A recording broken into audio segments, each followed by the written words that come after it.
Bien, voy a arrancar con 1615. ¿Se acuerdan lo que pasó en 1615, lo que hablamos la última vez?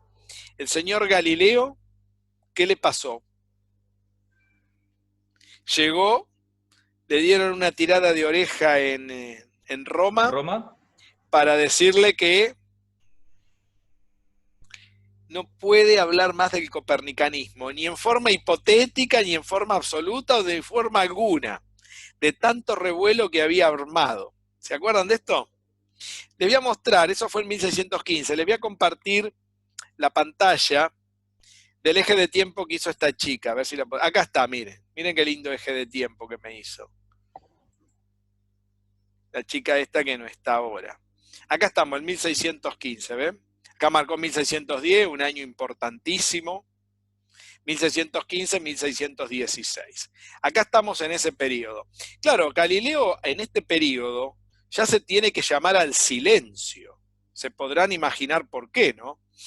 Porque ya cuando vuelve al mecenazgo del duque de Toscana, ya todas las investigaciones y todas las, digamos, las discusiones que se armaban ahí en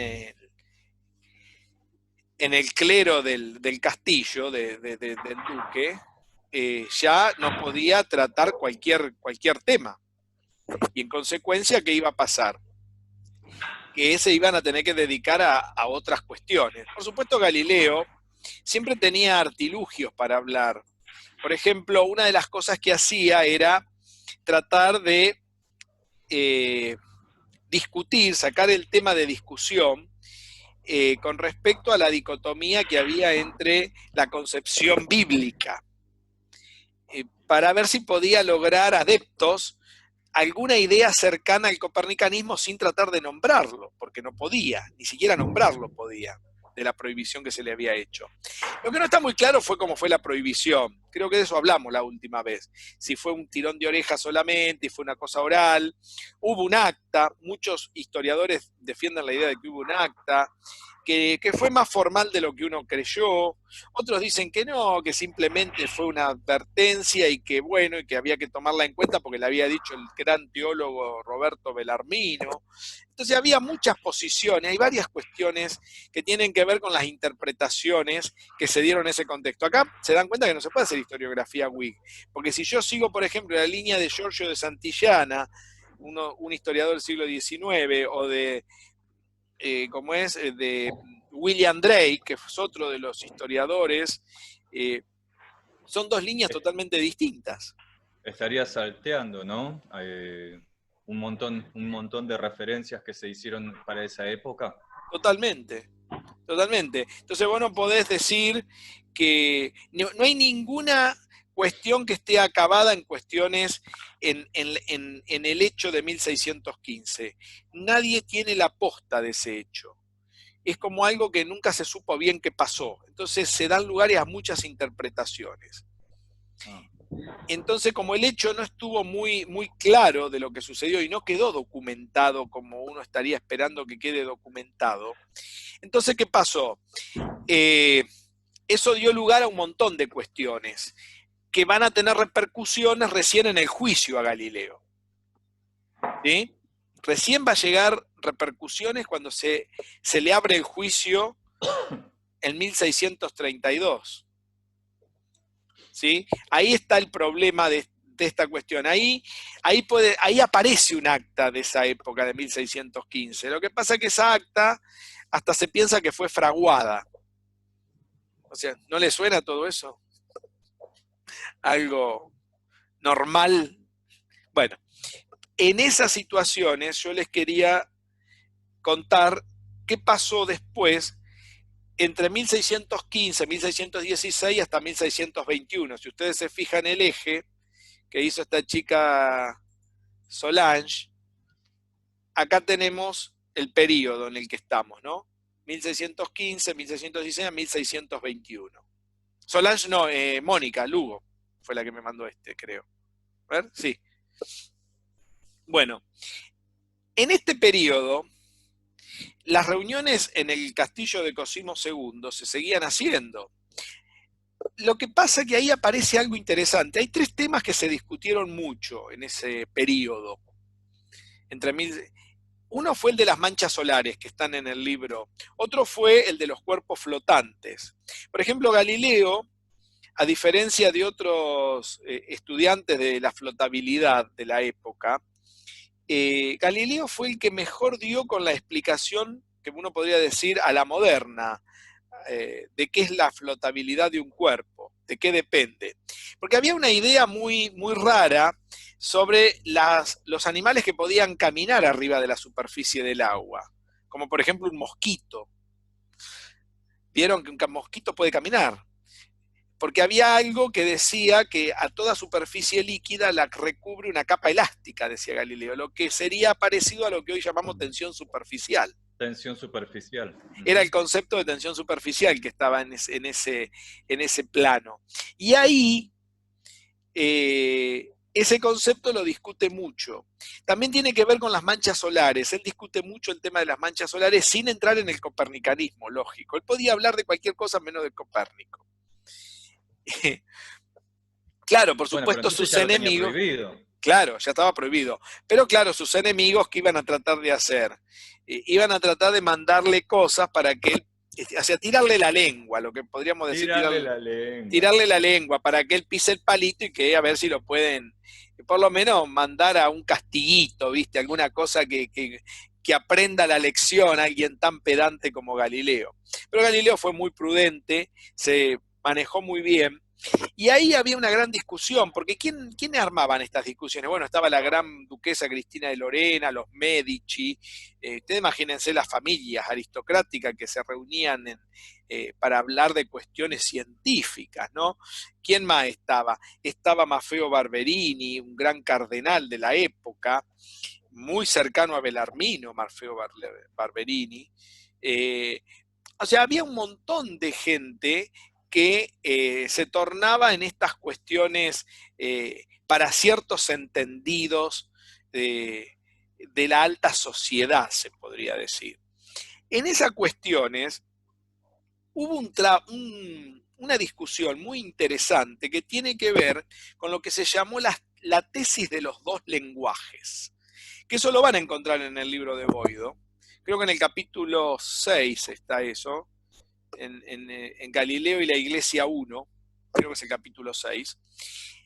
Y eso me gustaría que lo lean bien. Yo les voy a hacer un parágrafo de lo que es la tesis de los dos lenguajes. Miren qué interesante. La tesis de los dos lenguajes surge de la idea de Galileo cuando trató en un primer momento en defender el copernicanismo. Pero claro, él ahora no lo podía aplicar al copernicanismo, pero trataba de fomentar una herramienta que a futuro le permitiera defenderlo, cuando se levantase en algún momento la prohibición. ¿Se entiende lo que digo? Esta herramienta, que a futuro lo podría ayudar a defender la tesis de los dos lenguajes, o que les sirva para, perdón, la tesis copernicana, era la tesis de los dos lenguajes. ¿Y en qué consistía esta tesis? Galileo decía lo siguiente, le decía al clero y a sus seguidores, que había muchos adeptos de la iglesia, entre ellos cardenales, que iban a las reuniones, los seguidores de Galileo, no eran, como es, los siervos, claro, los siervos del castillo, del imperio, eran personas importantes. Es decir, los seguidores, Galileo tenía seguidores muy duros, hasta algunos jesuitas inclusive. O sea, Galileo tenía un buen cuerpo de seguidores. En esos seguidores, él trató de fomentar esta tesis. Les voy a comentar cómo viene lo de la tesis de los dos lenguajes. Él decía lo siguiente, él decía, miren, cuando en cuestiones de controversias, donde Bellarmino era un gran entendido en cuestiones de controversia, que se mezclan la fe y la ciencia, parece haber un encontronazo, es porque estamos entendiendo mal el lenguaje, decía Galileo. El lenguaje en el cual está escrita la Sagrada Biblia, decía Galileo, es un lenguaje superior al de la ciencia. Él quería enaltecerlo para decir, miren, ¿dónde pongo a la iglesia yo? Y en ese lenguaje tiene que estar escrito para todos, porque todos deben entenderlo. Por eso ese es un lenguaje metafórico. En realidad, cuando Josué intentó detener al sol y no a la tierra, no es porque el sol se movería, dice él. Lo que pasa es que estamos entendiendo mal porque estamos hablando en un lenguaje metafórico y habría que entender bien a qué se refiere esa metáfora, decía Galileo. Y no podemos mezclarlos con el lenguaje vulgar de la ciencia, o sea, la degradaba, que es para unos pocos entendidos. ¿Se entiende lo que decía Galileo en estas cuestiones? Entonces, si era para unos pocos entendidos, no era para todo el mundo, y por ahí esas cosas que decía la ciencia podrían llegar a estar mal. Entonces, pero eso habla de otro libro, digamos. Claro. El libro de la naturaleza. Él habla del libro de la naturaleza, exacto. El libro de la naturaleza no se puede mezclar con el libro de la sabiduría eclesiástica. Él decía, este está escrito para algunos pocos, mientras que este está escrito para todos, y su lenguaje debe ser metafórico. Cuando en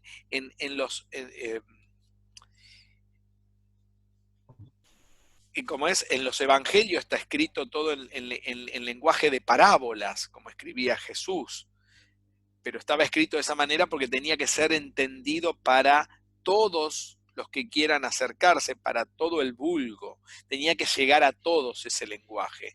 Entonces nada mejor que escribir en lenguaje de metáforas, de parábolas. ¿Sí?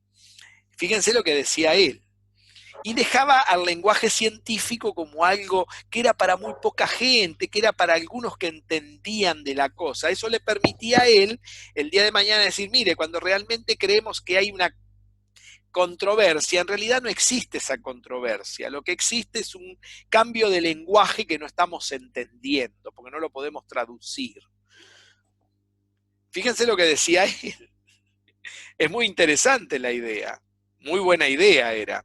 ¿Esto para qué le permitía a futuro? Y miren, cuando yo estoy haciendo cuestiones científicas, y no me jodan, porque no es cuestiones de la naturaleza, pero claro, Bellarmino entendía muy bien en cuestiones de controversia, y a él una tesis de esa naturaleza no lo iba a pasar quieto.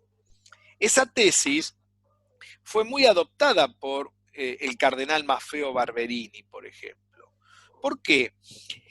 Porque él creía en esa tesis de los dos lenguajes.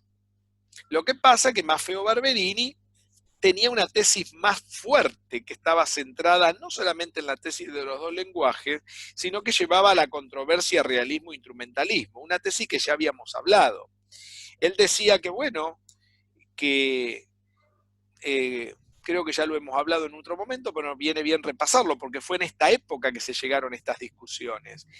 En cuestiones, por ejemplo, de cuando parece que haber controversia entre la fe y la ciencia, es que realmente la ciencia busca pruebas donde la fe ya las tiene. Entonces, claro, a ver, él le decía a Galileo, mire, usted puede decir que las mareas es producto de la doble rotación de la Tierra, pero no sé, porque a lo mejor más allá del lenguaje en el cual está escrita la Biblia y la prueba que podemos tener bíblica de este hecho, que es la de Josué, que de no detener al sol y no la tierra, cuando Salomón le dice que todo lo que está sobre la tierra está inmóvil, que serían las pruebas de realidad que dice la Biblia sobre la inmovilidad terrestre. Maffeo Barberini dice, no, pero Dios en su poder infinito podría generar las mareas de otra manera, sin necesidad de recurrir al producto que sea producto de la rotación de la Tierra, las mareas. O sea, cuando uno pone esa connotación en cuestiones, digamos, de bases científicas, las ponemos en cuestiones eclesiásticas Biblia, o claro, bíblicas, es que no podemos ya desarrollar ninguna investigación científica, porque ante ese hecho, esa afirmación, ¿cómo te defendés? No hay defensa. Son cuestiones de fe, claro. Son cuestiones de fe. Conclusión, en esa época, bueno, fueron transitando las cuestiones de esta manera. Galileo desarrolla muchos trabajos, por supuesto su plan cultural queda en la nada. O sea, ese famoso plan cultural, el triángulo que habíamos desarrollado, pero en el año 1621, 4 años después, sucede algo importante en ese año. Se mueren todos. ¿Escucharon? ¿Se mueren todos? Se muere el Papa, Paulo V, se muere Belarmino, se muere Cosimo, que queda el hijo, se muere la Cristina de Lorena, se mueren todos. Y claro, pero no solamente que se mueren todos, sino que sucede algo más importante todavía. Sí, escucho, no sé a quién iba a decir algo. Todo empieza a girar en torno a Galileo. Claro, excelente. ¿Y por qué? Miren lo que pasa. Se nombra como... Porque el nuevo Papa... Sí, escucho, dale. El nuevo Papa es el amigo de Galileo. Su famoso amigo Maffeo Barberini, el de la tesis de que Dios puede generar las cosas de alguna manera muy distinta a que sea producto de algo experimental, ¿no? Claro. Entonces, el que anula la investigación científica, digamos, sus argumentos aniquilan la investigación científica. Entonces, Galileo dijo, esta es la mía. El nuevo Papa es mi amigo. Esta es la mía. Claro, ya no era Maffeo Barberini, se transforma en Urbano VIII Maffeo Barberini, el Papa que va a reemplazar a Paulo V. Y en 1622 ya está en plenas funciones del Vaticano. Ustedes imagínense en la presión que asume Maffeo Barberini como Urbano VIII. Plena contrarreforma, plena guerra de los 30 años. Los protestantes ganando terreno en toda Europa. Manchas sobre la actitud eclesiástica del Santo Oficio sobre la población. Con mucho terror vivía la gente en ese momento, todos los católicos, porque no te podías mover de la línea católica, si no te agarraban, te llevaban a la cárcel y de ahí no salías más. Con todos los ejemplos que había visto de tortura y de muerte. Es decir, todo eso no fue menor. Todo se hacía en nombre de Cristo, pero se hacía en nombre de Cristo, así que ojo. Muy bien. Entonces Galileo dijo, voy a ver si pido una audiencia ahora con mi amigo, porque a ver, ¿qué se le pudo haber ocurrido? Esta es la mía, dijo Galileo.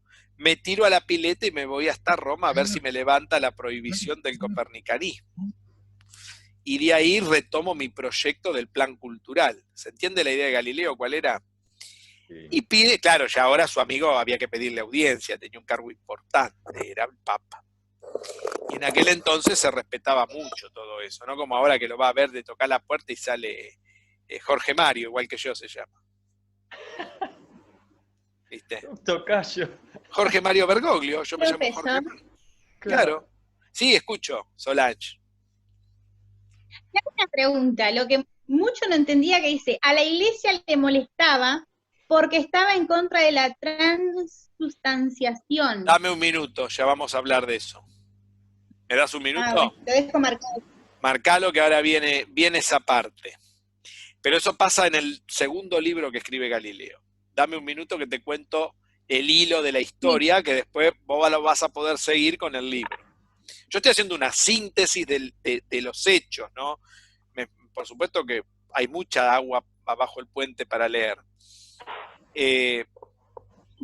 Entonces pide la reunión en Roma, lo va a ver a Urbano VIII, se la da, se van a caminar por los jardines del Vaticano, como dos muy buenos amigos, y Galileo le propone que le levante el copernicanismo. Pero Urbano VIII no acepta. ¿Se entiende? Pero aquí que le propone Urbano VIII de que él escriba como le había recomendado Belarmino. Y acá está claro de que no había ningún acta, porque si hubiese habido algo escrito, Urbano VIII no le hubiera recomendado esto. Él podía escribir en forma hipotética como habló Copérnico. O sea, que se lo levanta medio a medias, que no le levanta, porque en realidad no había una prohibición. O sea, si hubiese habido una prohibición por escrito, tendría que haberse determinado algo por escrito, que es lo que dicen muchos historiadores. Pero acá está claro que Urbano VIII se ofreció hasta ayudarlo a escribir un libro. Pero Galileo le dice, bueno, sí, está bien, medio que no le gustó, porque él quería recuperar no solo el Copérnico, o sea, poder hablar de Copérnico como él quería, que no era en forma hipotética, ya se pueden imaginar, sino quería recuperar el plan cultural. Y para recuperar el plan cultural, él tenía que tener una aceptación muy grande desde el poder eclesiástico, porque el poder político ya lo tenía, la plata ya la tenía. Él, lo que pasa es que tenía grandes enemigos en los profesores universitarios, que esos nunca los dejó de tener, al contrario, engrosó su cuerpo de grandes enemigos, cuando él quería disminuir ese cuerpo grande. Lo que pasa es que él no podía con su genio, entonces claro, cada vez tenía más enemigos. ¿Se dan cuenta? Claro. Y esos enemigos que estaban en las universidades, no estaban solo en la universidad, parte de esos enemigos, y gran parte de esos enemigos, estaban en el poder eclesiástico. No, y algunos en las altas esferas, cercanos al Papa, es decir, cardenales. Entonces, Galileo no fue muy prudente en esta situación, medio que se empacó como un chico de 4 años, ¿viste? Cuando se empaca con algo.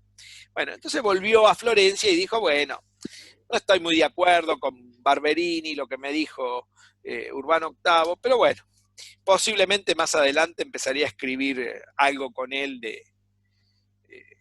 Lo que pasa es que Urbano VIII lo quería fomentar que él escribiera, pero él estaba empacado. Entonces se le ocurrió otra cosa a Galileo.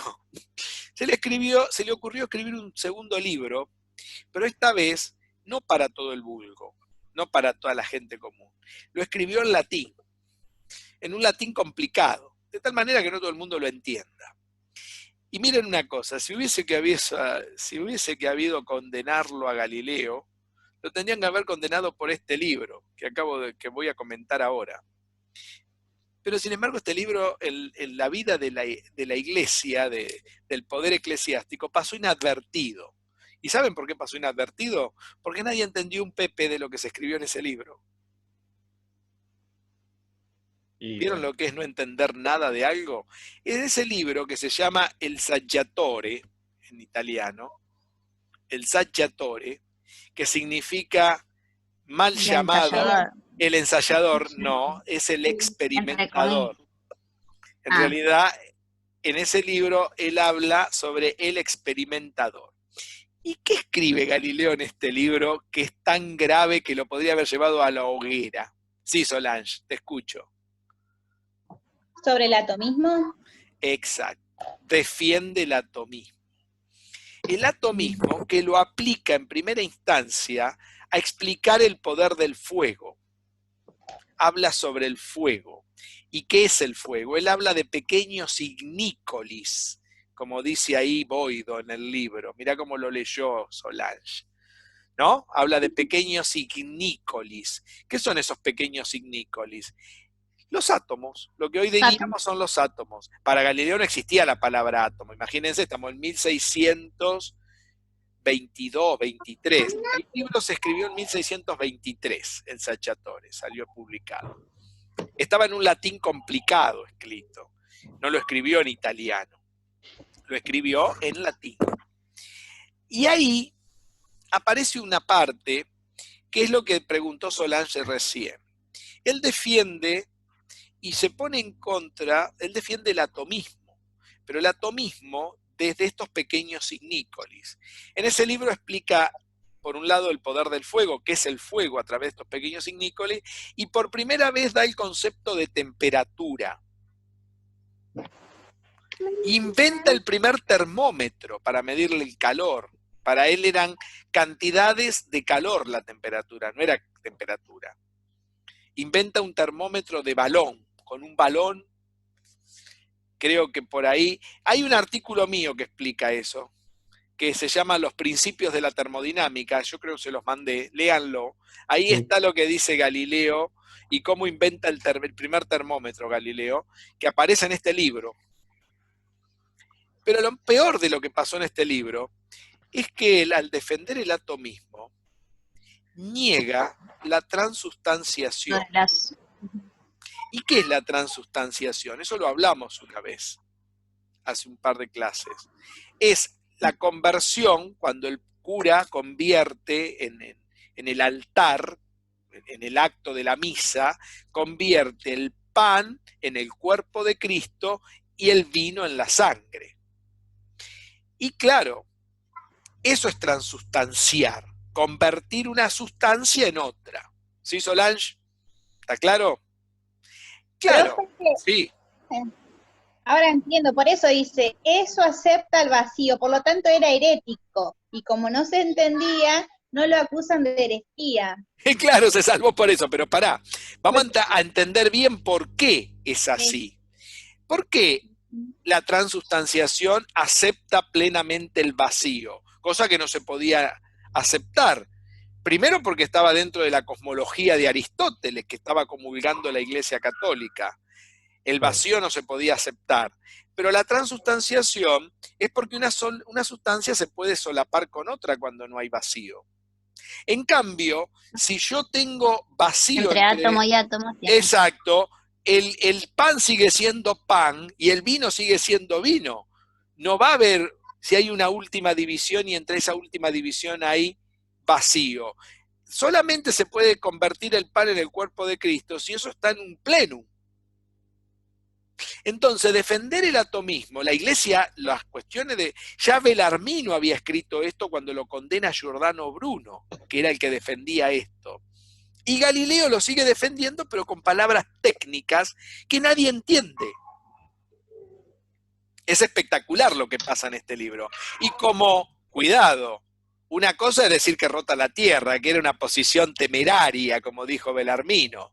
Y otra cosa muy distinta es decir que no existe la transustanciación, que es una posición totalmente herética, lo más herético posible. ¿Qué quiere decir? Que con eso no te van a dar un tirón de oreja. No es decir que rota la Tierra. ¿Se entiende? Es una posición. ¿Se acuerdan que había escalas? Muy herético, poco herético, temerario, poco temerario. Había distintas escalas para los castigos. Bueno. ¿Se entiende lo que estoy diciendo? Son cosas totalmente distintas. Mirá Yamila cómo anota. ¿Se entiende, Yamila? Lo que pasó, el hecho, cómo Sí, fueron eso los... lo había... Es muy interesante lo que pasa. Entonces... También como que descarta la idea de las sustancias. Cuando hablaba de fuego, claro. no se habla de los elementos y no habla. Exacto. Fíjate todo lo que dice en ese texto. Es muy interesante. Ahí Boido lo desplaya muy bien. Yo estoy haciendo una pequeña síntesis en el tiempo que tenemos. Pero creo que se va comprendiendo lo que está pasando. Ahora bien, fíjense que eso pasa, vamos a mirar un poco el eje de tiempo para tener una idea, entre 1600, más o menos en 1623. ¿Sí? En 1623...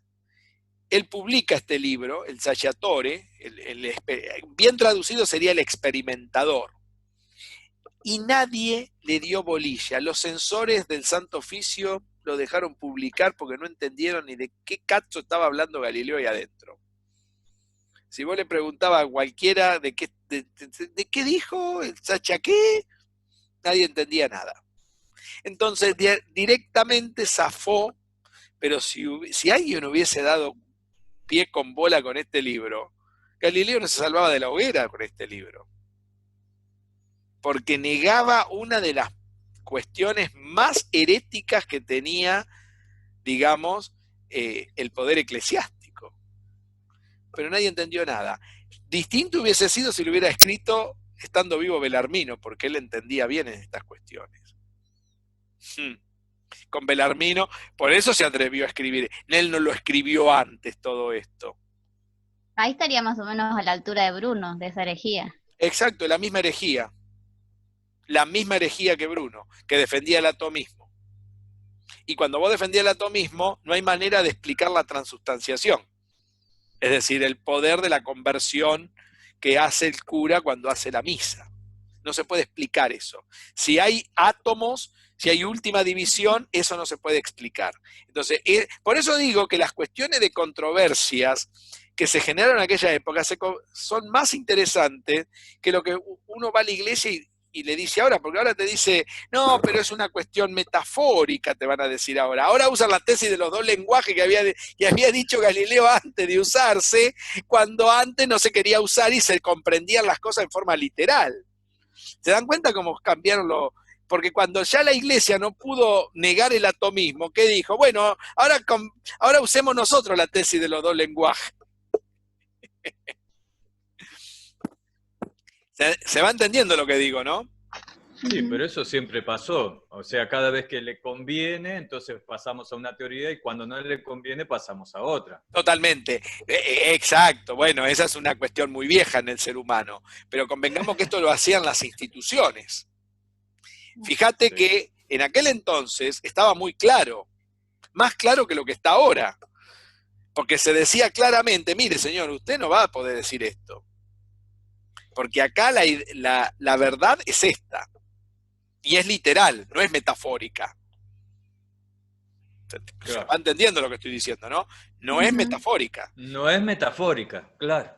Es literal. Si Josué ordenó detener al sol, es la verdad. Josué Se paró el sol. Paró el sol. Sí. No es una metáfora. Que vino un eclipse y que parece que Josué dijo y justo cayó el eclipse y se paró el sol. Mentira, eso no fue lo que pasó. No fue un eclipse. Fue Josué que tuvo el poder divino de Dios y pudo detener al sol. Esa es la verdad. Probada o sin probar, como dice Bellarmino en el texto a Foscarini. ¿Se acuerdan? Probado o sin probar, está bien. No le importaba eso, si se probaba o no. Es la verdad y punto. Por eso dice, probada o sin probar. Es la verdad, porque está en el texto sagrado. Fíjense que todas las palabras que decía Bellarmino entendía muy bien en estas cuestiones él, y defendía muy bien a la iglesia. Si uno, me hubiera encantado que usted me defendiera de algún juicio a mí, porque hubiera salido ileso. Los argumentos eran impecables. ¿Se dan cuenta? Cosa que hoy en día no tenemos de ese tipo de argumentos. La gente no está acostumbrada a esas cosas. Por eso se dice cualquier cosa y cualquier cosa vale. Los argumentos eran impecables. Yo soy amante a los argumentos lógicos que sean... Para mí un argumento es como aquel que mira una obra de arte. Para mí un argumento es una obra de arte, cuando un argumento está lógicamente encadenado y que te muestra lo que realmente es. Fíjense lo que pasó acá. Es un argumento totalmente lógico. Ahora bien, ¿qué sucedió después? Bueno, después de la publicación del libro, el libro no tuvo mucho éxito, el ensayatorio. Esa fue otra de las cosas. Como nadie entendía a nadie, ¿quién lo iba a comprar? A ver, no voy a comprar algo que no entiendo. Muy poca gente lo entendía. Y los pocos que los compraban y lo entendían eran solamente los amigos de él, porque él comentaba sobre eso. Entre 1623 y 1628, en esos 5 años, él siguió haciendo muy buenas relaciones con Maffeo Barberini. Ahí la guerra de los 30 años se intensificó y fue dura la cosa. Y ahí viene una segunda etapa entre Galileo y la Iglesia, que es muy interesante. Porque en el 1628, después de 5 años después de esta publicación de este libro, Galileo tuvo muchos problemas de salud en ese periodo. Problemas de salud porque él tenía mucho reuma, tenía problemas de artrosis, y estuvo muy confinado con muchos dolores, envejeció mucho en ese periodo. Hasta que Maffeo Barberini, o sea, el Papa, Urbano VIII, lo incita a que escriba un tercer libro. Y bueno, y Galileo, estando un poco mejor, sus amigos le tiraban la lengua, que escriba, y que se le iba a permitir escribir siempre que lo haga en forma hipotética, sobre el copernicanismo. Bien, y Galileo toma una decisión. de escribir ese tercer libro. Pues creo que debe haber sido la peor decisión de su vida. Sí, escucho, Solange. Y el tercer libro se llamaba El Diálogo, que trataba sobre el movimiento de la Tierra. Ahora vamos a hablar de qué trataba, no solamente el movimiento de la Tierra trataba. Yo tengo anotado acá que puse, que se escribe en 4 jornadas, entre cada 2 lunas nuevas, donde hablaban 3 personajes. Salvati, sí. Sí. Que era el discípulo, que era el que sabía. Era el gran maestro. Sagredo, el gran maestro. Salvati era el alumno inteligente, el mejor alumno de Salvati, el mejor discípulo. Y el peor encima hacía referencia al Papa. Ahora ya estuvieron investigando qué pasaba con el libro.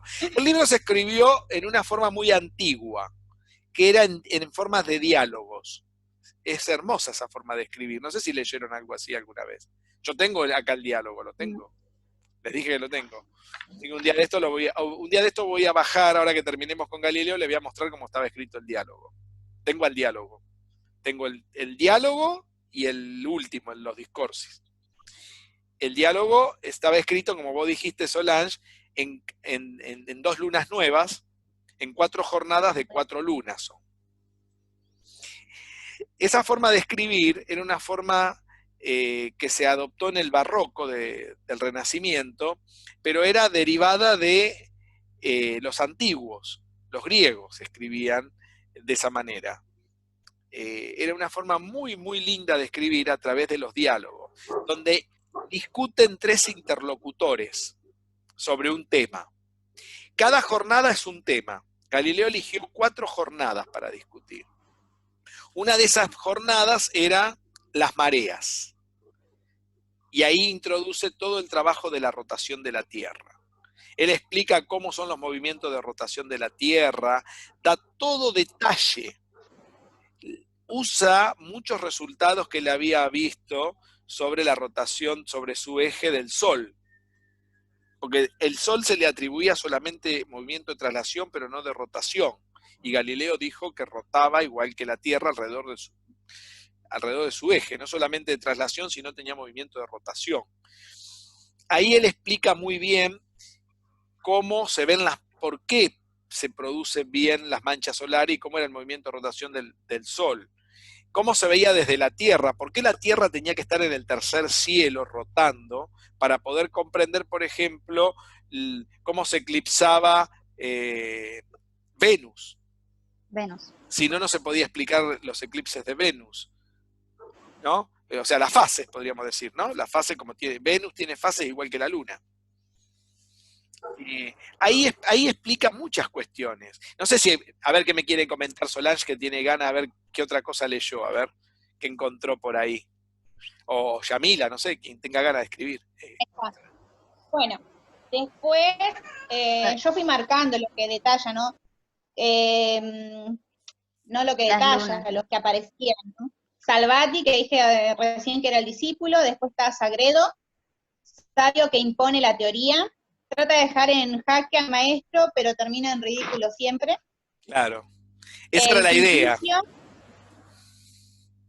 Por ejemplo. Después se encuentra el Simplicio, que era el ignorante, el que no sabe.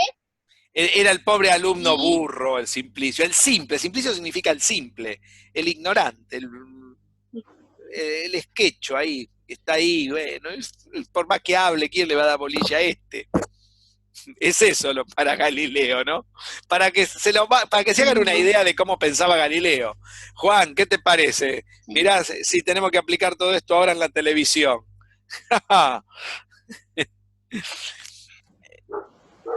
Pero lo interesante de esto es que cuando Galileo pone, ¿por qué Simplicio se refleja con el Papa?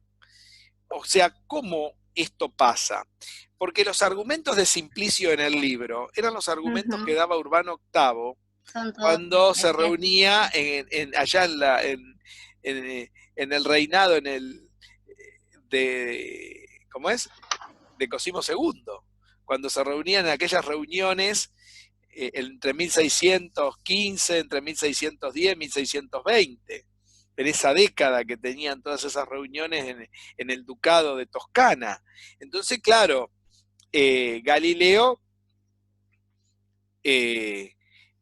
ponía en boca de Simplicio todos los argumentos de Urbano VIII. Por eso se refleja la idea de que Simplicio era Urbano VIII. ¿Se entiende? Porque él ponía los argumentos que defendía, por ejemplo, su poder infinito. Pone la idea de la aniquilación de la investigación científica que hace Urbano VIII cuando dice que en su poder infinito Dios hubiera generado las mareas de otra manera y que la rotación de la Tierra. Y él lo pone como una cosa de burla. Al ponerlo en términos de Simplicio, lo pone en términos de burla. ¿Se dan cuenta? Claro. Mientras haya alguien que no comprende muy bien la cuestión de controversia, eso va todo bárbaro. ¿Se entiende? Y aparte tiene una desventaja el libro, el diálogo, que lo escribe en un lenguaje común, de nuevo, no lo escribe como el Saggiatore en un latín complejo que nadie entiende. Lo escribe en un lenguaje, en un italiano normal, común y corriente, cosa que todo el mundo lo pueda entender. Pero la idea era vender mucho, esta vez. Lo interesante es que no solamente eso pone en términos de que el Papa estaba metido en el libro, empieza desde la tapa del libro. En la tapa del libro, del diálogo, no sé si lo vieron, ahí en el libro de Boido creo que hay una foto que él sacó de un original, no sé si la llegaron a ver. La tapa del diálogo es una calavera con grandes túnicas y grandes joyas y todo ese tipo, con 3 serpientes entre los pies que se muerden la cola. No sé si lo vieron eso. ¿Saben qué significa eso? Representaba a Urbano. Claro, representaba a Urbano, pero ¿qué eran las serpientes, por ejemplo, que estaban en los pies? ¿Qué significaba? Significaba el despotismo del Papa, porque el Papa, si había alguien más déspota que Galileo, era el Papa. O sea, si había alguien más pedante que Galileo, era el Papa. Eso significaba que el Papa había puesto en todos los puestos de poder del Vaticano a todos los parientes de él. ¿No le suena eso? Entonces Galileo le daba bronca a eso. Entonces, ¿con qué lo representó? Con las 3 serpientes que se muerden la cola en los pies del Papa que estaba en la tapa del libro. Empezamos con la pata izquierda con el libro. ¿Se dan cuenta? Si alguien interpreta bien eso, vamos mal. O sea, le muestra el despotismo en la tapa y después cuando abrís el libro, todas las ideas y todas las cuestiones en las cuales discutían con su gran amigo Galileo, la pone en boca de ¿quién? Del ignorante, del simple, del burdo. Faltaba una denuncia nada más para que explotara todo. Lo interesante de la situación es que los censores no se dieron cuenta de nada de todo esto. Intuían que había algo raro, por eso demoraron mucho la publicación del libro. Pero no pudieron censurar nada porque eran tan bestias los 2 censores que pusieron del Santo Oficio que no entendieron nada de todo esto. Otro gallo hubiera cantado si el censor hubiera sido Belarmino. El libro no llega ni a terminarse en la primera jornada. ¿Se entiende lo que pasó? Claro, y encima tenía el consentimiento del Vaticano. Claro, porque se publicó con todos los permisos el libro. No hubo nadie, porque nadie entendía nada tampoco de todas estas cuestiones. Y estaban escritas en un italiano común, vulgar. Pero ¿qué pasó? Como estaba escrita en un italiano común, los jesuitas y gran representantes de la iglesia lo comprendió. Y cuando vieron la tapa, sabían de qué se trataba la tapa del libro. ¿Qué piensan que sucedió? Apareció la denuncia. Entre esos, el gran Cassini, ¿no? Y ahí empezó toda la debacle del libro. Cuando le llevan todas las ideas a Urbano VIII, hay una carta que dice que escrita por Urbano VIII, dice que Urbano VIII dice que golpeó arriba de la mesa. Mi gran amigo Galileo me traicionó, dijo. O sea, estaba enfurecido. Se dan cuenta que el problema de la rotación de la Tierra pasó a segundo plano. Sí, era una cuestión de egos y nada más. Era una cuestión de ego. O sea que cuando alguien me dice que Claro. Galileo lo condenaron porque habló de la rotación de la Tierra que estaba prohibido, eso no fue así. ¿Qué les parece a ustedes? Si ustedes siguen leyendo, indagando lo que hicieron los historiadores de los cuales Boido sacó los datos que ustedes están leyendo, si ustedes ven eso, se dan cuenta claramente que fue una excusa solamente la rotación de la Tierra, el copernicanismo. Sí. Hasta fue una excusa la cuestión de controversia, realismo, instrumentalismo. Hasta Belarmino, hasta que muere Belarmino, podríamos decir que sí, fue una cuestión de ese tipo. Pero después, todo lo que viene después, es una cuestión de egos personales entre el Papa y Galileo. Eran muy buenos amigos y terminaron los peores enemigos. Por eso el Papa, cuando le inicia la investigación para llevarlo a juicio, que la inicia él, a través, por supuesto él no la puede iniciar, pero la inicia a través de dando las órdenes a la Santa Inquisición, al comisario del Santo Oficio y toda la historia, que ustedes van a terminar de leer para la semana que viene. ¿Qué pasa ahí? Él no quiere que Galileo muera, porque matarlo sería fácil. Él quiere que sufra. ¿Se entiende? Se quiere un castigo para Galileo, porque él se sintió tocado en su ego. ¿Se comprende lo que pasó? Entonces, el juicio recién se inicia en 1631. Recién en 1630 él tiene que viajar a Roma. Él tiene ya 70 años en esa época. No sé si llegaron hasta ahí las chicas, a ver qué estuvieron leyendo. ¿Y qué pasó ahí? Viajó a Roma. Yo me quedé en 1630, que se prohíbe que se publiquen todas las copias. Se juntaron las copias y se quemaron públicamente. Públicamente, lo peor para que le podía pasar a Galileo, que el libro de él fuera quemado públicamente. Imagínate el deshonor para alguien que la autoestima está allá arriba, quemarle el libro. O sea, es peor que matarlo, ¿se dan cuenta de eso? O sea, que esto no fue una cuestión de si la Tierra se movía o no se movía, esto es una cuestión de quién llegaba más lejos. Fue una cuestión muy interesante lo que sucedió. Y Solange, contame. No se permitieron vender más ejemplares. Totalmente, bueno, eso, y, claro. Primero. Y del Santo Oficio, y decían bueno, que era culpable hasta que demuestren lo contrario. O sea, el juicio, claro, él tenía que probar su inocencia. O sea, él cuando va a juicio, en un juicio del Santo Oficio, vos entrás siendo culpable.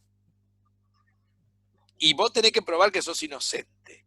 O sea, una inversión de la carga de prueba es eso. Inversión de la carga de la prueba, por supuesto, una misión imposible casi. Imposible. Es eso. Bueno, ese tipo de cuestiones llevó a Galileo a entrar en una depresión terrible. Porque imagínense a alguien que tiene un ego de esa naturaleza, le pasa una cosa así. Bueno, después de un tiempo, charlando con sus amigos, Campanella y todos los que lo seguían y que estaban con él, más o menos, como el juicio tardó más de 2 años en hacerse el juicio, bueno, cuando se realiza el juicio, que empieza, creo que en 1633, por ahí empieza el juicio, 1632, 1633. 1632, 32. 70 años. Sí, 70 años tenía Galileo ahí. Entonces, ¿qué pasa? Claro, imagínate, el juicio cómo era, todos los jueces, cardenales, todos con sus túnicas, como él había publicado en el libro, y el reo como venía, con un San Benito. O sea, si vos te das cuenta... Puesta a propósito. Claro, era toda una puesta en escena terrible. Sí. Era toda una puesta en escena. ¿Se dan cuenta cómo venía la mano ahí? Mirá, Juan, cómo piensa. Mirá si hubiéramos vivido en esa época, Juan. Estábamos mal, ¿eh? Mariana, ¿estás por ahí? Sí, ¿no? Pobre Mariana. ¿Viste el relato? ¿Viste cómo me ayudó Solange? Estudió lindo, ¿eh? Se estuvo haciendo todo un ordenamiento del libro. Sí, pero igual tenía el peor... Sí, escucho, dale. ¿Tenía puesto el peor San Benito o no? Uno de los peores San Benito. El reo venía con el peor San Benito. 70 años con artrosis, no se podía mover, y tuvo que viajar de Florencia a Roma, te podés imaginar en aquella época, que viajaba en carro, viajaba.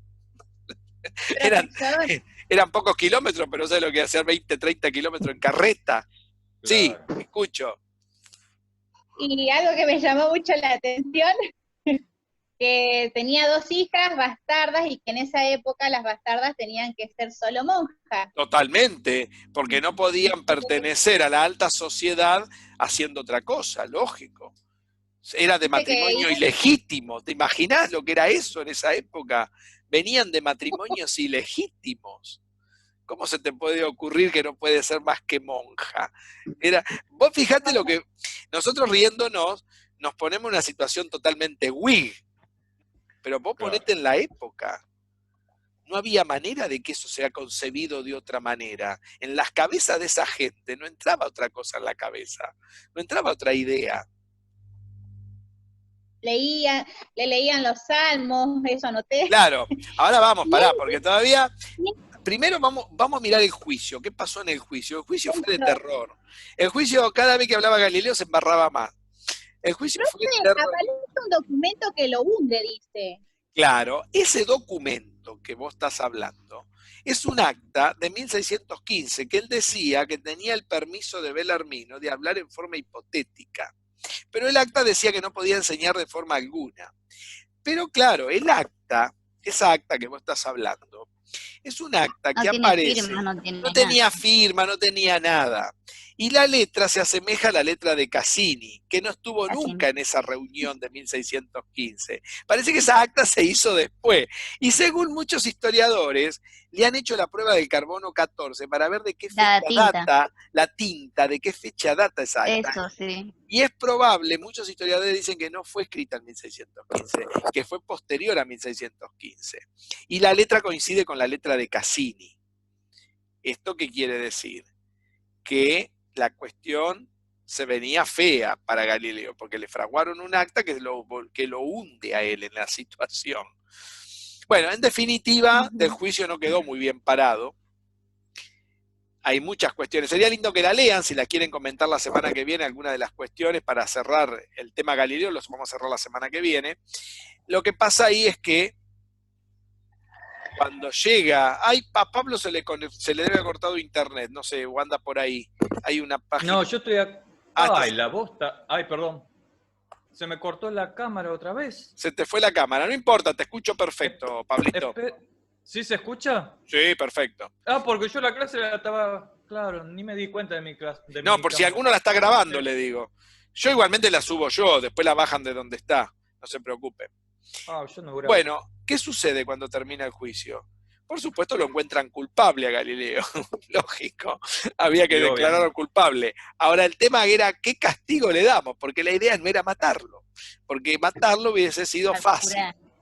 Pero querían que sufra, entonces condenado a las cárceles del Santo Oficio, ¿sí? A las cárceles del Santo Oficio, a cumplir una condena hasta que a los jueces les plazca. ¿Escucharon eso?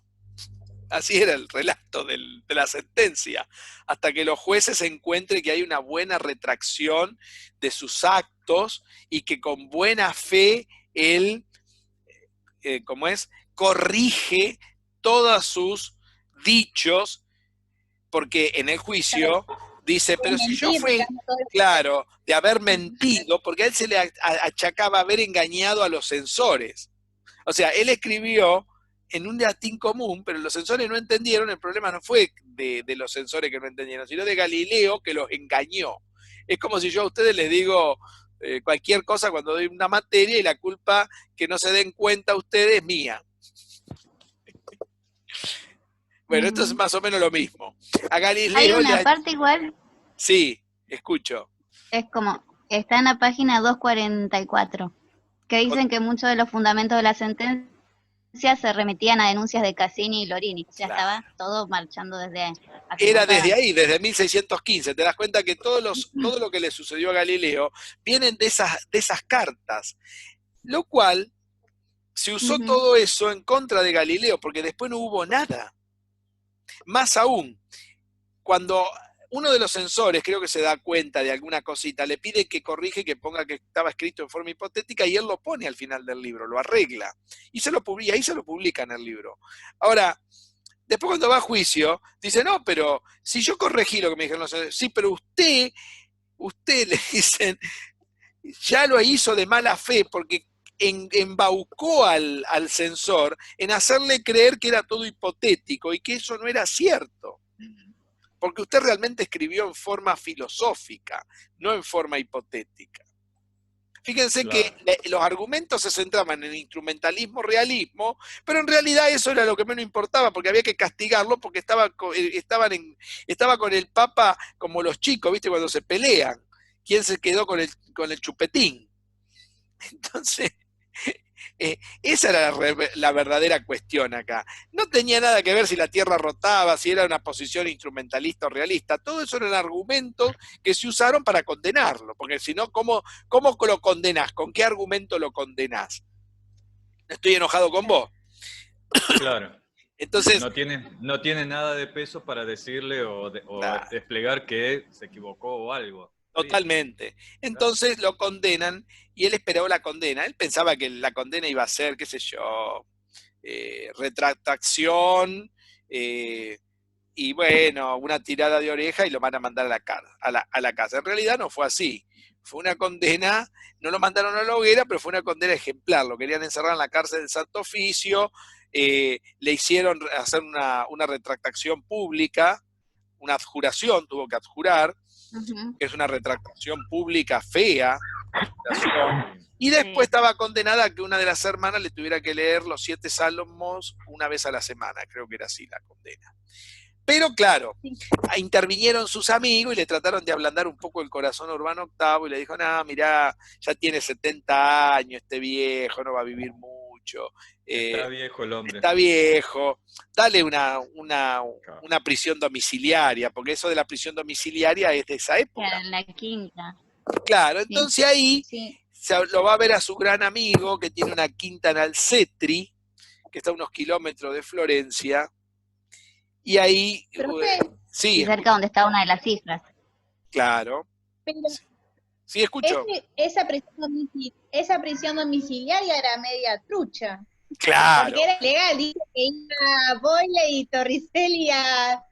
Claro, no, pero a ver, vamos a hablar en serio. Lo que pasa es que vos, Solange, sos muy joven y vos no tenés experiencia en prisiones domiciliarias. Yo te voy a explicar un poco cómo son las prisiones domiciliarias. Vos creés que son truchas. No son truchas. Todas son iguales. Todas son iguales, Solange. Mirá, yo te voy a contar cómo son. Acá tuvimos un señor que fue presidente. Viste que en este país vos pasás de presidente a presidiario rápidamente, ¿viste? Que le cambié algunas letras al título que tenés y ya está. Entonces, el señor Carlito Saúl estuvo en prisión domiciliaria, igual que Galileo, cumplió los 70 y fue a prisión domiciliaria. Siempre hay un gran amigo con una gran quinta, ¿viste? Yo cuando lo pusieron a Menem de Galileo, lo metieron igual que a Galileo en prisión domiciliaria. Claro, vos tenés... Claro, ¿cómo es la prisión domiciliaria? La puerta principal está custodiada por, en este caso sería la policía para Carlitos I, o sea, por los oficiales policiales, y en aquel entonces había 2 oficiales del Santo Oficio, pero claro, nadie cuida la puerta del fondo. Entonces todo el mundo entra por la puerta de atrás. ¿Quién se va a enterar quién entra por la puerta de atrás? O sea, vos estás custodiada la de adelante, ahí no entra nadie. Pero, ¿quién se iba a enterar quién no entraba por la puerta de atrás? Lo interesante que pasó en la prisión domiciliaria de Galileo es que los que entraban por la puerta de atrás eran grandes personajes que iban a dar que hablar en el quehacer político a futuro, como vos acabás de decir. Estaba Boyle, el de la ley de Boyle-Mariot, el gran Boyle que dio la ley de los gases, una de las leyes de los gases. Torricelli. O sea, imagínense quiénes entraban en esas reuniones, no entraba Juan de los Palote ahí. Y por supuesto Urbano VIII lo sabía, o sea, ustedes se piensan que eso no lo... Es como si en aquel momento el presidente que era de la Rúa no sabía que entraban por la puerta del fondo a verlo a Carlitos I. Es lo mismo. Lo que pasa es que tener experiencia en prisiones domiciliarias es una cuestión experimental nada más. Depende de lo que uno haya vivido y haya visto en prisiones domiciliarias. En realidad la prisión domiciliaria es eso, es una joda nada más. Desde el 1630 hasta la fecha, podríamos decir. No cambió nada. Vieron que hay cosas que son, como les dije, son inmutables. Y cuando uno lee un libro así, se da cuenta de dónde sacamos estas ideas nosotros, que somos argentinos, derivados de los italianos. Para pensar un poquito, ¿no? Sos culpable hasta que demuestres lo culpable. Son buenas costumbres, ¿viste? Son la gente de buena costumbre. Es para pensarlo un poco, ¿no? Ahora bien, en esas reuniones, claro, había algo, la hermana Sor Celeste, que era una de las que tenía que venirle a leer los 7 salmos una vez a la semana. Claro, él sufre, muere esta mujer, y Galileo se entra en una gran depresión y empieza a perder la vista. Ya en 1637 creo que estaba totalmente ciego. Eso es una de las cosas que le pasa en prisión domiciliaria. Y bueno, en esa época estaban escribiendo el 4º libro. Y vuelve a la carga, que se llama Diálogo acerca de 2 ciencias nuevas, los discursos en diálogos acerca de 2 nuevas ciencias. Los discorsi, más conocidos como los discorsi en italiano. Claro, aparecen de nuevo Sagredo, Simplicio y Salvati, está escrito de la misma manera. Lo interesante es que en este libro recupera mucho de lo que hizo en su juventud Galileo, y ahí pone el tema de las... resistencia de los materiales. La resistencia de los materiales, 2 capítulos, 2 jornadas le dedica a eso, una tercera jornada que está dedicada al movimiento terrestre, por supuesto, no iba a faltar, y la 4ª jornada, que a veces se le achacan que fue un robo, que yo les dije que no, que ya venía de la época de cuando descubrió la caída de los cuerpos, la seriación de los números impares, que hoy al muchacho que le gustó eso no está. Movimiento de los proyectiles. El movimiento de los proyectiles, el movimiento parabólico, ahí lo describe perfectamente el movimiento parabólico, exactamente lo que acaba. Esos son los 4 temas que él toca en los discursos. Por supuesto, él no podía pedir ninguna autorización para publicarlo. Se pueden imaginar que ahora no le autorizaría ni un Padre Nuestro publicar a Galileo. O sea que el libro se publica después de su muerte. Él muere en 1642 y se publica en Alemania. Lo sacan de Alemania, lo sacan de Italia y lo llevan a Alemania, y se publica por primera vez los discursos. ¿Sí? Profe, sí, escucho. Tengo un dato que en 1992, bueno, lo remarqué como ese año, ¿no? No tuvo santa sepultura y se lo perdonó en ese año. Claro. Cuando Galileo muere, a ver, ¿cómo son las leyes del Santo Oficio? La ley del Santo Oficio es que si vos morís estando en penitencia, como estaba Galileo, estaba en penitencia, no tenía santa sepultura. ¿Está? Esa es una de las cuestiones. Por eso recién cuando en 1992 se lo perdona después de más de 300 años, le dan santa sepultura, porque logró el perdón. Yo creo que ni la ceniza debería estar de Galileo para el perdón. Pero bueno, lo logró. Pasaron algunos años para la iglesia, pero bueno, qué sé yo. A lo mejor. Nunca es tarde cuando la dicha es buena. Claro, viste, nunca es tarde cuando la dicha es buena. Es cierto eso. Pero logró el perdón. ¿No les parece un acto de justicia a través de nuestra Santa Iglesia Católica? Ustedes son malos. Piensan mal. Como siempre. Piensan que es tarde, ven, son malos. Ustedes tienen que entender que hay cosas que llevan mucho tiempo madurarlas y procesarlas. Algunos tiempos muy prudenciales, son demasiado prudenciales para la gente.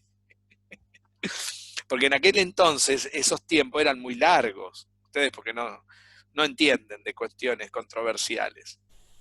Pero bueno, es una linda historia, como pueden ver. No tiene nada que ver con el movimiento de la Tierra. Y lo que tiene que ver con el movimiento de la Tierra es colateral al problema central. que es un problema de poder, nada más. Por eso cuando a mí me hablan de Galileo y me dicen, no, lo condenaron. Hay gente que cree que lo mataron, no entienden, nunca leyeron a Galileo. Otros piensan que lo condenaron porque justamente era un gran defensor del movimiento de la Tierra. Se dan cuenta que el que entiende realmente de lo que pasó no tiene nada que ver, es una cuestión de poder. Simple y cuestión de poder. Sí, escucho. Leo lo que tengo acá, lo que escribí como para cerrar eso. Dale, a ver, te escucho. La pelea no viene por si la Tierra se movía o no. Eso era el mínimo detalle. En realidad, era porque escribió en boca del ignorante todo lo que él había dicho. Y Urbano VIII había dicho que Galileo, su amigo, lo traicionó. Totalmente. Eso fue lo que pasó. Una cuestión de ego, sí. Era el ego. El ego, sí. Peleas políticas y de poder. Nada más. No había otra cuestión adentro de toda esta controversia Galileo y la Iglesia. Les recomiendo que lo terminen de leer, los lugares, hay detalles muy lindos del libro. Y la semana que viene vamos a arrancar con historias de lo que pasó después de Galileo con la historia de la ciencia, en plena revolución científica, porque tenemos que ver qué pasó de 1600 con Francia, cómo vino la colateralidad de Galileo con Kepler, podríamos mirar un poco. Si alguien si quiere hablar de eso sería interesante. Hoy vino poca gente a esta clase. Se ve que la de física teórica los dejó knockout, porque física teórica hubo mucha gente. Ese profesor es terrible, me dijeron. Terrorífico, hay que sacarlo a ese tipo. Da física teórica, no sé qué da de física teórica, pobre infeliz, pobre idiota.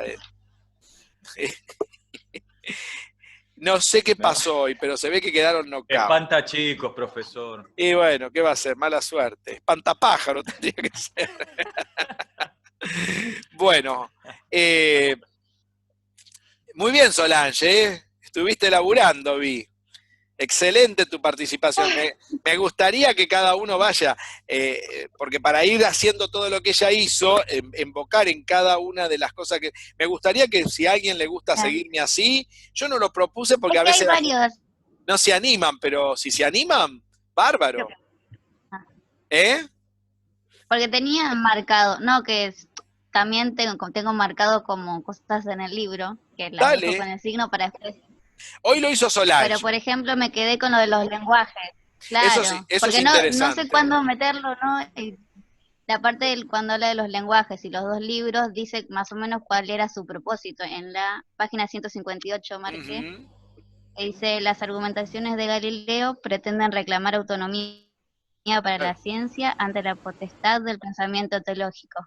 Con ese sentido se refería a la libertad de la investigación. Totalmente, pero vos fíjate que por el otro lado, todo el poder eclesiástico negaba la investigación que él quería enaltecer. Entonces para eso usó la tesis de los dos lenguajes. ¿Qué te va a molestar si yo trabajo con un lenguaje que no es para todo el mundo, no todo el mundo lo entiende? Eso lo está diciendo Galileo. ¿Por qué no me dejas trabajar y tener una organización similar a la tuya en menor proporción para que, viste, digan, no, pero a ver, una cuestión es la cuestión del lenguaje metafórico de la Biblia y otra cuestión el lenguaje de la... Aunque la cuestión por dentro de Galileo era al revés.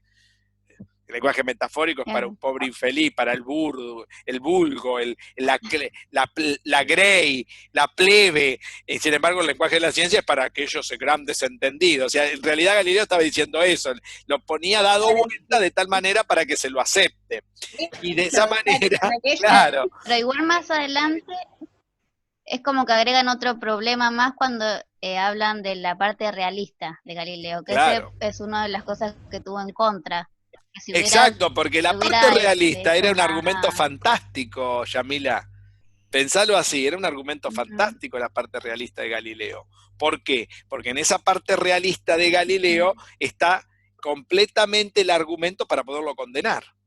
Porque él habló filosóficamente y no hipotéticamente. Claro, si no, ¿con qué lo condenás si no tenés eso? Claro, siendo que hay una sola verdad en ese momento, que es la de la Biblia. Y ya. Exacto. Claro. Por más que hubiese pruebas en el otro sentido, esa verdad, probada o sin probar, no importaba. Claro, es que nunca iba así.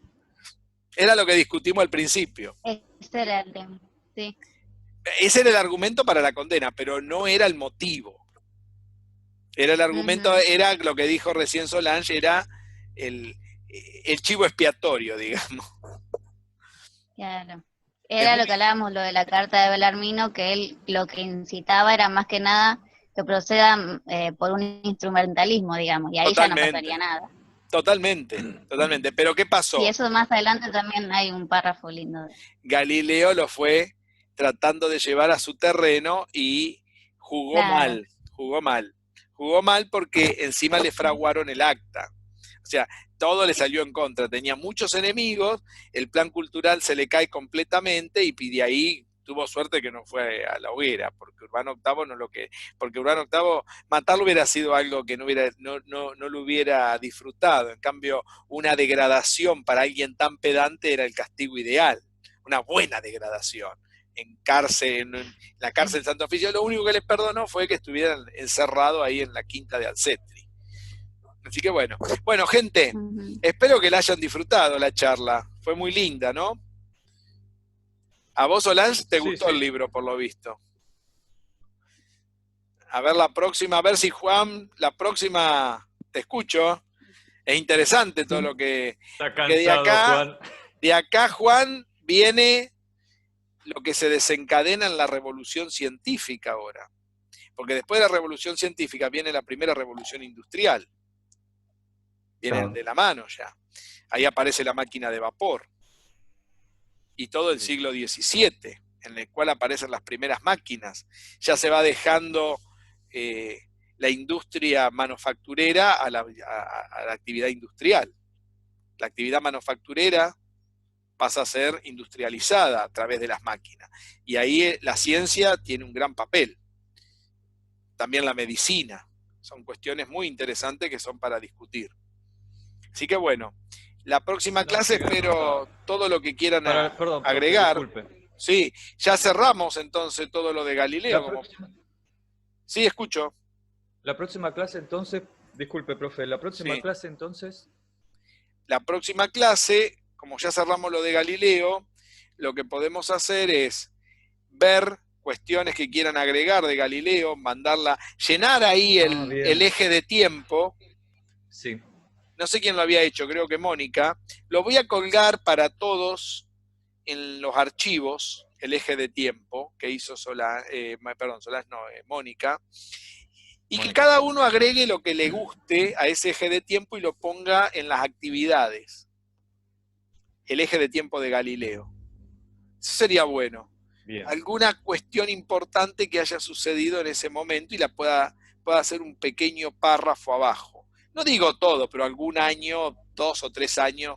Por ejemplo, hay gente que le puede interesar más el juicio, otro le puede interesar más cómo se escribió el libro, otro le puede interesar el libro anterior, el Saggiatore.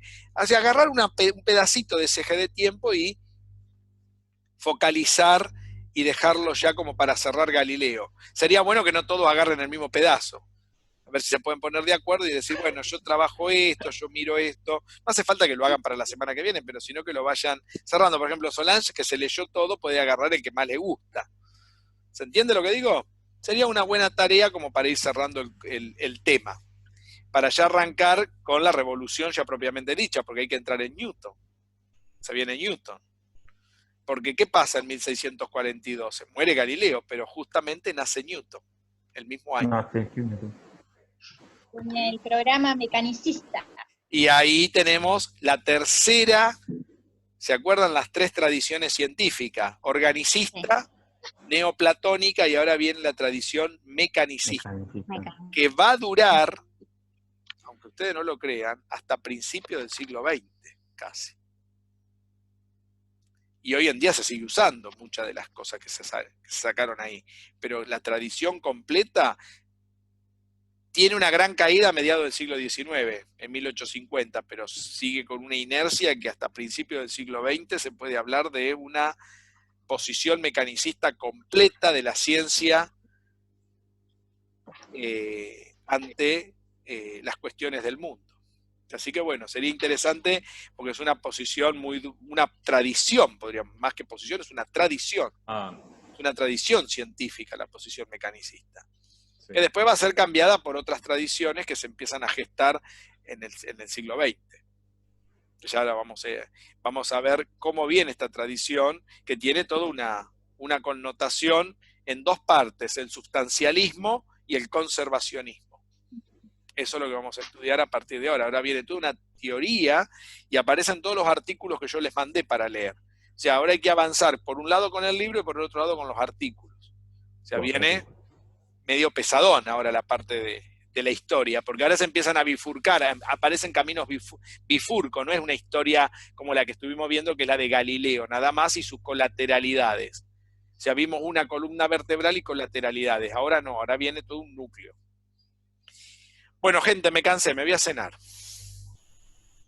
Nos estamos viendo la próxima semana. Me gustó mucho la charla. Muy bien Solange, muy bien Yamila, a ver los demás y la próxima nos...